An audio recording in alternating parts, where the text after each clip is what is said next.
Hello बच्चों, स्वागत है मेरा यूट्यूब चैनल फिजिक्स वाला फील पर। मैं के आर कल्याणी फिर से आ गए हूँ आप लोगों को मस्ती के साथ फिजिक्स सिखाने के लिए। और आज बहुत इंपॉर्टेंट आप लोगों के लिए लेकर के आए हैं बोर्ड के लिए। और आज हम उसका सॉल्यूशन लेकर आए हैं जो आप लोगों को बिहार बोर्ड जो है बस पिछले दिनों जो है अपना मॉडल सेट जारी किया है। कहा जाता है जो बिहार बोर्ड द्वारा जो जारी किया जाता है मॉडल सेट, उसमें बहुत अक्सर क्वेश्चन बिहार बोर्ड में पूछा जाता है। और अगर पूछा नहीं जाता है तो कम से कम इसी तर्ज पर बिहार बोर्ड का क्या होता है क्वेश्चंस होंगे। क्वेश्चन पैटर्न तब पूरा यही होगा, लेकिन क्वेश्चन जो होगा अंदर में अगर ये नहीं होगा तो इसी से मिलता जुलता ही क्वेश्चन होंगे। इसीलिए और ज़्यादातर इससे भी हो सकते हैं, इसीलिए हम उस क्वेश्चन का आंसर डायरेक्ट नहीं, ऑब्जेक्टिव को आंसर डायरेक्ट नहीं बता करके, बल्कि हम एक्सप्लेन करके पूरे बताने वाले हैं।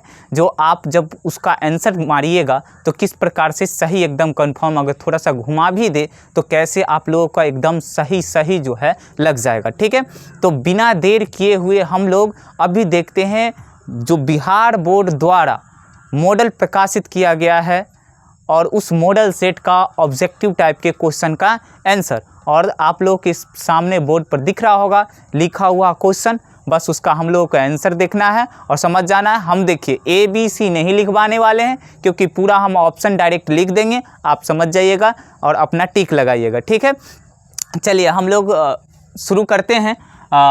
इलेक्ट्रॉन का विशिष्ट आवेश होता है। देखिए इलेक्ट्रॉन पर आवेश ऐसे 1.6 × 10⁻⁻19 कूलम होता है, वो कूलम के रूप में। लेकिन जब मापा गया ना तब विशिष्ट आवेश के रूप में 1.8 × 10⁻11 कूलम प्रति kg होता है। आप इसको टिक लगाइए, ऑप्शन जो भी है पता नहीं हमको, लेकिन इसका आंसर होगा 1.8 × 10⁻11 कूलम प्रति kg। उसके बाद अगला, विद्युत क्षेत्र में किसी द्विध्रुव को घुमाने पर किया गया कार्य, तो इसका फॉर्मूला होगा W = PE1 - cos थीटा। अब देखो एक चीज़ तुम लोगों को बता रहे हैं, ये बोर्ड जो है पगला है पगला इसलिए है क्योंकि ये फॉर्मूला ही गलत दिया हुआ है इसमें। अब उसमें दिया हुआ है, आपके ऑप्शन में दिया हुआ है जो W = ME × 1 - cos थीटा। भाई साहब मैग्नेटिक फील्ड में पहली नंबर तो द्विध्रुव आघूर्ण का फॉर्मूला क्या होता है, तो विद्युत द्विध्रुव आघूर्ण को P द्वारा डिनोट करते हैं, ऐसा आप लोग हमेशा से जानते हैं। तो फिर P द्वारा सूचित करते हैं, तो ये M का है दिया, हाँ M द्वारा भी सूचित करते हैं किसको, तो चुंबकीय द्विध्रुव आघूर्ण, जो चुंबकीय द्विध्रुव आघूर्ण होंगे उसके लिए M होगा। तो यहाँ बात किया विद्युत के लिए और दे दिया चुंबकीय के लिए। तो अगर हम चुंबकीय क्षण को अगर विद्युतीय क्षेत्र में घुमाएंगे तो ME1 - cos थीटा हो सकता है, लेकिन विद्युत द्विध्रुव को क्या होगा, W = PE1 - cos थीटा। तो हम आप लोगों को बता दिए हैं। अगर मान लीजिए आपको ये लग रहा है जो हमको यही, तो ऑप्शन ये लगाइए, कोई दिक्कत नहीं, लेकिन ऐसा ये फॉर्मूला नहीं होगा, परफेक्ट ये फॉर्मूला। ठीक है, बात समझे, पगला है। बहुत सारे प्रश्न इसमें क्या है गलत है, जिसका कुछ का ऑप्शन गलत है और कुछ का जो है क्वेश्चन ही गलत है।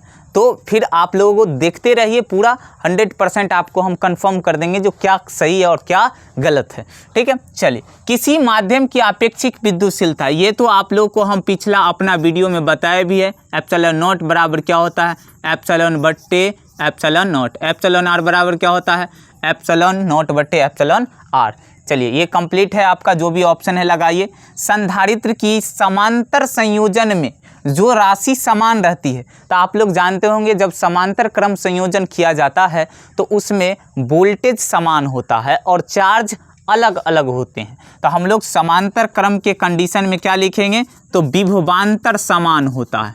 क्या होता है, विभवांतर। इसका आंसर हो जाएगा विभवांतर समान होगा। ठीक है, चलिए उसके बाद एक तार का प्रतिरोध R है, इसे खींचकर व्यास आधा कर दिया जाता है, तो तार का प्रतिरोध क्या होगा। बच्चों हम शुरू से आप लोगों को बताते आ रहे हैं, जितना टाइप हम अभी बता रहे हैं सारे टाइप हम पीछे बता रखे हैं। जो इलेक्ट्रोस्टैटिक से इसी टाइप का प्रश्न आएगा या इलेक्ट्रिसिटी से इसी टाइप का प्रश्न आएगा, सब हमारे वीडियो में है, आप जा कर के देख सकते हैं। तो इसका क्या होगा, देखिए व्यास आधा किया, इसका सीधा सीधा वो मतलब कह रहा है लंबाई को दुगुना किया। आप लोग जानते हैं लंबाई दुगुना तो प्रतिरोध 4 गुना, लंबाई 3 गुना तो प्रतिरोध 9 गुना होता है। हम आप लोगों को ट्रिक भी बता चुके हैं, हमारे वीडियो में जाकर देखिए। तो हमारे पास इसका फॉर्मूला होगा 4R। 4 गुना हो गया। वायु में रखे गोलीय चालक की धारिता समानुपाती होता है। देखिए हम पिछला जो है वीडियो डाले हैं उसमें बताए भी हैं और इसमें भी है। वायु में रखे गोलीय चालक की धारिता समानुपाती होता है, मतलब C समानुपाती होता है R, मतलब इसमें आपका जो ऑप्शन है त्रिज्या के समानुपाती होता है। ठीक है, किसके समानुपाती होता है? त्रिज्या के। मतलब इसका फॉर्मूला आप लोगों को बताए थे, C बराबर 4 pi epsilon naught into R था, यही R के समानुपाती होता है जो गोलीय चालक होता है। ओके, कन्फर्म है। चलिए आगे बढ़ते हैं। यदि समरूप विद्युत क्षेत्र x अक्ष के दिशा में हो तो समविभव सतह क्या होगा? तो YZ के दिशा में क्या होगा? YZ के तल में होंगे। ओके, समविभव तल एक ऐसा तल है जहां पर विद्युत विभव का मान समान होता है, तो याद रखेंगे YZ के तल में होंगे। विद्युतशीलता का SI मात्रक होता है। SI मात्रक पूछे तब पर भी और मात्रक पूछे तब पर भी। विद्युतशीलता का पूछ रहा है तो क्या होगा formula? Coulomb square newton inverse metre inverse 2, जिसको हम लोग ऐसे भी लिख सकते हैं कि अन्य चीज कूलॉम प्रति न्यूटन मीटर स्क्वायर होता है। तो ये वाला ऑप्शन जो है आपका शायद ए है, जो भी है लगा दीजिए। ठीक है, अगला आप देखिए, मीटर सेतु की तार बनी होती है। आप लोगों को जब हम मीटर सेतु बताए थे तो बताए थे जे इसमें जो है मैग्नीन का तार बना होता है। तो किसका होगा? मैग्नीन। क्या होगा?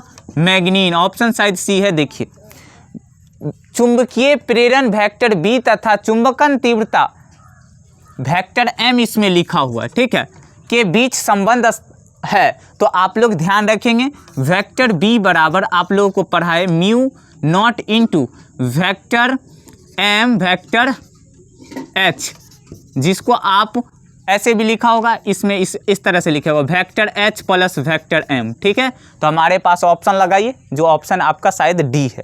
ठीक है, चलिए, दो समांतर दर्पण के बीच रखी वस्तु का प्रतिबिंबों की संख्या। बड़ा इंटरेस्टिंग है बाबू रे, अगर इसका आंसर याद कर लिया और चेंज कर दिया तो आप बनाना बड़ा कंफ्यूज हो जाएंगे। बात समझिए, थोड़ा सा टाइम दीजिए, समझा देंगे। किसी भी तरह का क्वेश्चन होगा आपको बन जाएगा। देखिए, एक समतल दर्पण है, अगर उसको थीटा एंगल पर रखा गया, दोनों को एक दूसरे से इस तरह से थीटा एंगल पर रखा हुआ गया है, तो आप समझिए उसके लिए फॉर्मूला क्या है, कैसे निकाला जाता है। फॉर्मूला है 360/थीटा। ठीक है, पहले निकालना है। अगर ये सम हो जाए, सम होगा 360/थीटा का वैल्यू सम हो जाए तो उसमें 360/थीटा के बाद जो वैल्यू होगा उसमें से एक कम कर देना है, वही प्रतिबिंब की संख्या होगी। अगर ये 360/थीटा विषम हो जाए तो हमारे पास वही होगा प्रतिबिंबों की संख्या, जो भाग दे करके निकालेंगे। और उसके बाद अगर हमारे पास कोई भिन्नांक हो तो उसका पूर्णांक लेकर के। लेकिन यहाँ पर समझिए हम क्या बताएं, बोलेगा कि 90 डिग्री पर रखा हुआ है तो कितना प्रतिबिंब बनेगा, तो बताइए 360/90 काट दो, कितना होगा? 9 चौक 36, तो 4 आया। इसका मतलब इसमें से 1 घटाओ तो 3 होगा। ठीक है, अगर बोल देगा जे 180 डिग्री पर है तो 360 हमारे पास हो जाएगा 180 और काट देंगे तो हमारे पास होगा 2, तो सम संख्या है तो 2 घटे 1, तो 1 प्रतिबिंब बने। लेकिन अब बात समझिए, कह रहा है समांतर है, तो देखिए ऐसे है तो ऐसे करके समांतर की स्थिति में ऐसी ना होगा, तो इसका मतलब हुआ एंगल हो गया 0। क्या हो गया? 0। तो क्या होगा? 360/0, इसका वैल्यू क्या होगा? इन्फिनिटिव। इन्फिनिटिव हो गया, मतलब सिंपल सा, प्रतिबिंबों की संख्या अनंत। क्या होगा भाई साहब? अनंत। गजब का क्वेश्चन है, 1-2 लगाइएगा भी नहीं, और आपको ये समझा दिए हैं, आप निकाल सकते हैं। कोई भी कंडीशन में दे, थीटा बराबर कुछ भी दे दे, तो थीटा अगर कुछ भी दे तो 360/थीटा निकालिएगा, सम संख्या आएगा तो उसमें से 1 घटा दीजिएगा, वही प्रतिबिंब की संख्या। अगर विषम संख्या आएगा तो पार्टिकुलर जो आएगा वही होगा हमारे पास प्रतिबिंब की संख्या। तो इसका इन्फिनिटिव होगा, ऑप्शन डी होगा शायद। किसी गोलीय दर्पण का पार्श्व आवर्धन m हो तो रेखीय आवर्धन क्या होगा? ये भी m ही होगा। ठीक है, ऑप्शन ए होगा। अगला, अगर प्रकाश का किसी 2 माध्यमों में तरंगदैर्घ्य λ1 और λ2 हो तो स्नेल का नियम होगा। भाई साहब, स्नेल के नियम जो है वो अपवर्तनांक को बताता है, तो अपवर्तनांक को बताता है तो यहाँ पर आप याद रखिएगा हमेशा sin I/sin r बराबर होगा कौन चीज़? तो λ1/λ2, क्योंकि यहाँ पर हमेशा याद रखेंगे, दो अपवर्तनांकों का अनुपात को आपेक्षिक अपवर्तनांक कहते हैं। उसी प्रकार के दो माध्यमों में प्रकाश की चाल के अनुपात को हम लोग अपवर्तनांक बोलते हैं। उसी तरह से अलग अलग माध्यमों में प्रकाश का वेवलेंथ भी चेंज होता है, तो उसके रिस्पेक्ट में कितना गहराई से पूछे हुआ समझ लीजिए, तो हमारे पास λ1/λ2 का कंसेप्ट हो जाएगा, जो कि ये हमारे पास म्यू देगा, तो ये λ1/λ2 होगा। ओके, तो ऑप्शन बी होगा शायद। किस कारण से पानी का बुलबुला चमकता है भाई साहब? प्रकाश के पूर्ण आंतरिक परावर्तन। प्रकाश का पूर्ण आंतरिक परावर्तन, आंतरिक परावर्तन, जिसको आपका शायद ऑप्शन सी है, देख लीजिए, कुछ भी हो कोई दिक्कत नहीं है। अब हमारे पास होगा दो उत्तल लेंस को परस्पर संपर्क में है, ठीक है, तो समतुल्य लेंस होगा। सिंपल सा है, दो उत्तल लेंस संपर्क में है तो परस्पर सिंपल होगा, क्या होगा? ये भी उत्तल लेंस ही होगा। अगर दोनों में से कुछ अलग रहता तब हम देखते, ठीक है, तो उत्तल लेंस ही होगा, कोई दिक्कत नहीं है। अब प्रश्न है, जब श्वेत प्रकाश को प्रिज्म से गुजरती है तो किस रंग का विचलन कोण सबसे अधिक होता है? तो किस रंग का सबसे अधिक होता है? वो बहुत आसान है बच्चा वाला, बैगनी रंग का। कौन सा रंग का? बैगनी रंग का, ठीक है। सबसे अधिक विचलन, लाल रंग का सबसे कम विचलन। आर त्रिज्या वाला गोलीय संधारित्र की धारिता क्या होगा? बार बार कहते हैं ना, दूसरा क्वेश्चन में ही मतलब पगला टाइप से है, बोर्ड पगला है इसमें भी। पहली बात, अगर गोलीय संधारित्र की धारिता कह रहा है तो बाबू साहब त्रिज्याएं दो हो सकते हैं, दो होंगे, क्योंकि संधारित्र क्या होता है? दो प्लेटों का समायोजन होता है।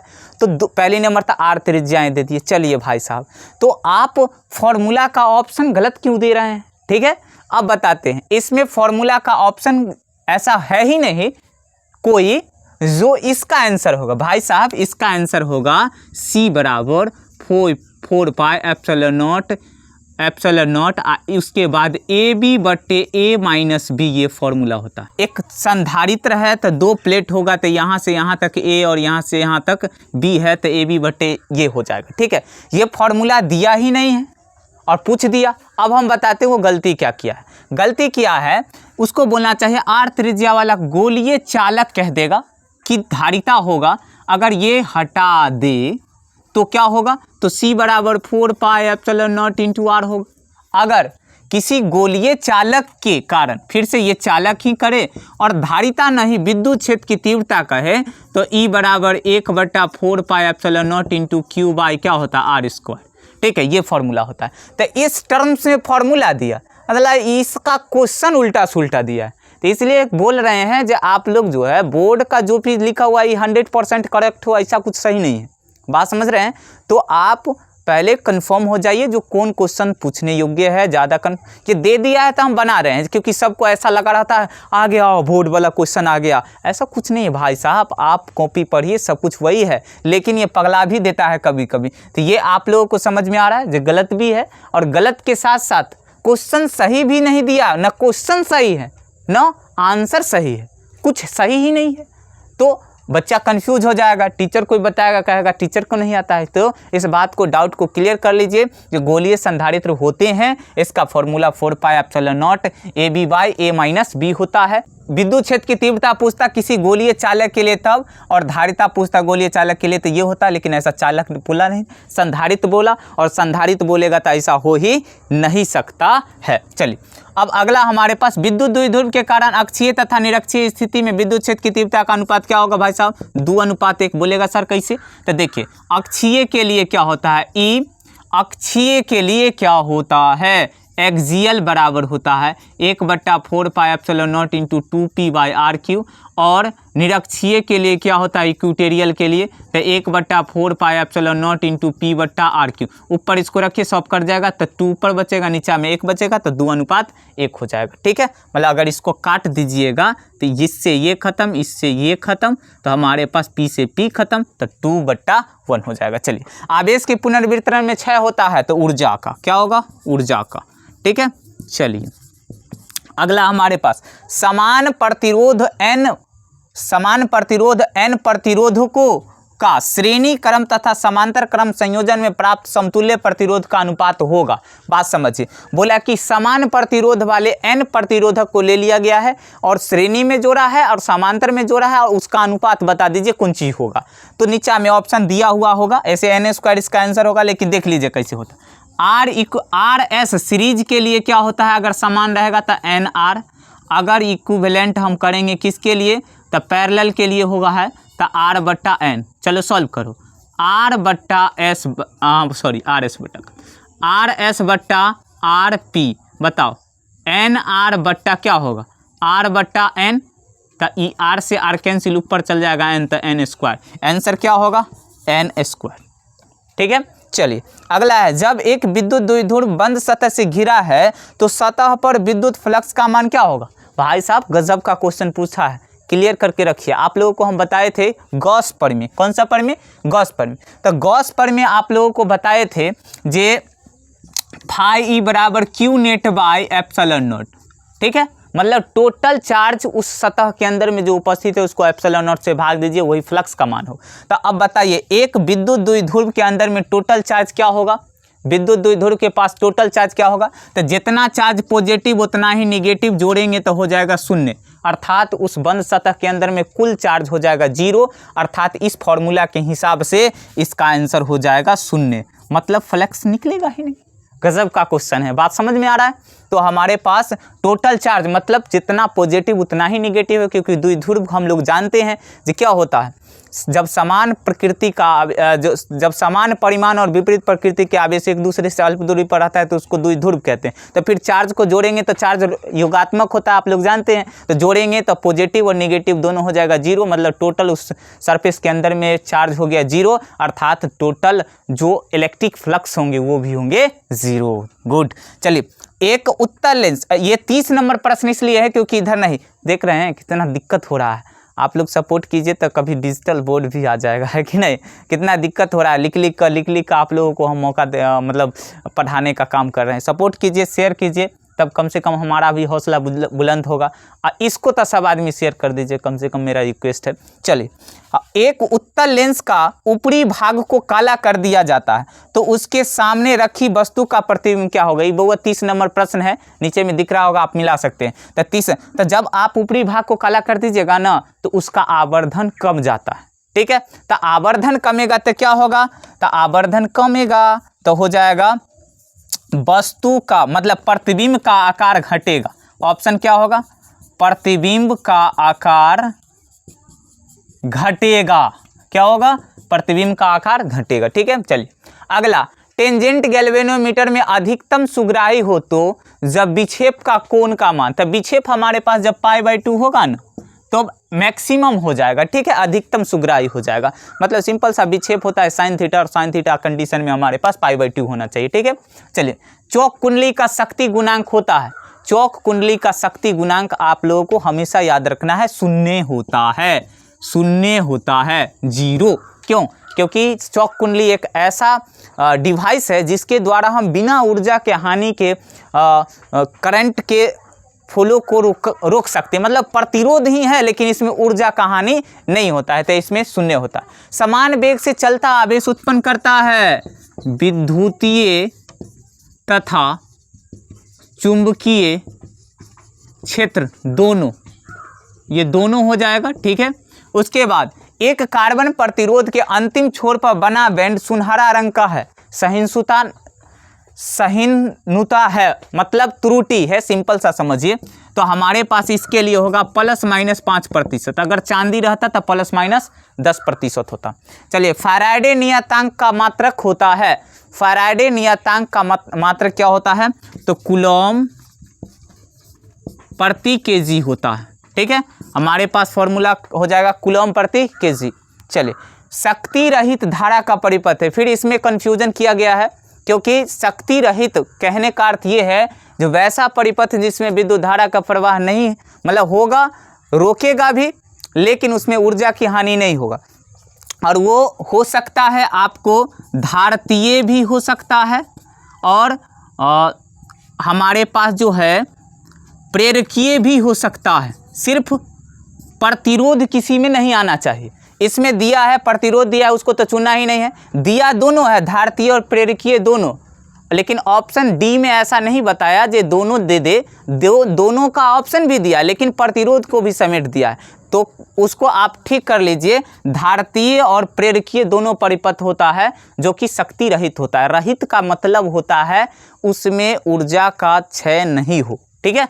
ऐसा नहीं बोल देना जो होगा, रहित का मतलब ऐसा नहीं होना है, सहित बोलेगा तब होगा, ठीक है। चलिए, विद्युत तरंग तथा चुंबकीय तरंग के बीच का कालांतर होता है π/2, तुम लोगों को बताए हुए हैं, ठीक है।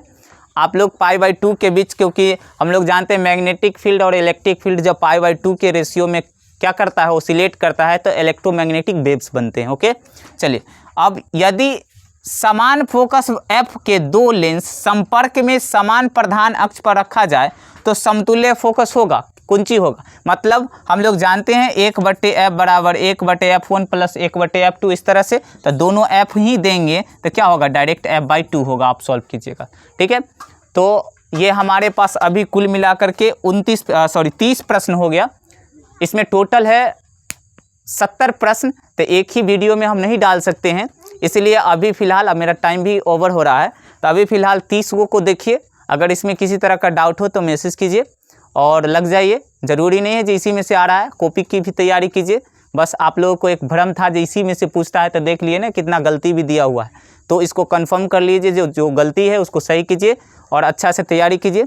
फिर मिलते हैं नेक्स्ट वीडियो, और नेक्स्ट वीडियो बस इसी का आगे का भाग होगा, और नेक्स्ट वीडियो ज़रूर देख लीजिएगा, उसमें भी बहुत सारे गलतियाँ और कन्फ्यूज़न है, उसको दूर करेंगे। फिर से मिलते हैं नेक्स्ट वीडियो में। जय हिंद।